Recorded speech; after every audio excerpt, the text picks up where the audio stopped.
इस खबर के प्रायोजक हैं Ruchi organics limited and ISO certified company, Sarojini Nagar, Kanpur, UP.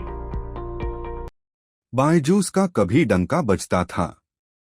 यह एडटेक फर्म 22 अरब डॉलर करीब 1.88 लाख करोड़ की हुआ करती थी।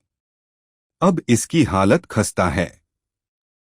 नौबत यहां तक आ गई है कि उसके संस्थापकों के पास वकील करने तक का पैसा नहीं है। बायजूस की को-फाउंडर दिव्या गोकुलनाथ ने यह सनसनीखेज खुलासा किया है। दिव्या का कहना है कि उनके पास अमेरिका में वकील करने के लिए पैसे नहीं हैं।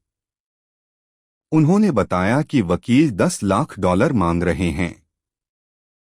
यह भी कहा कि अगर उनके पास 53.3 करोड़ डॉलर होते तो यह स्थिति नहीं होती। वह और उनके पति बायजू रवींद्रन कानूनी लड़ाई लड़ रहे हैं, लेकिन उनके पास वकीलों को देने के लिए पैसे नहीं हैं। दिव्या ने इन आरोपों का भी खंडन किया कि उन्होंने लोन के पैसे अपने पर्सनल अकाउंट में ट्रांसफर किए हैं।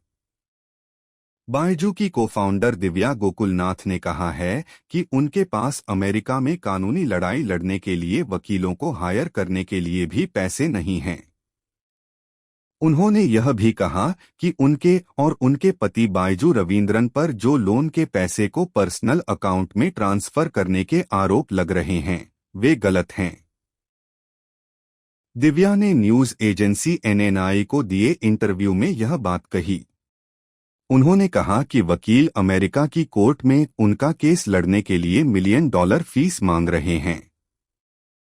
यह मामला तब सामने आया है जब बायजू पहले से ही कई कानूनी और वित्तीय मुश्किलों का सामना कर रही है।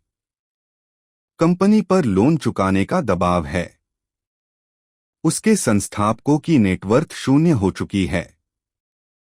ऐसे में वकीलों की फीस भरने में असमर्थता कंपनी के लिए एक और बड़ा झटका है।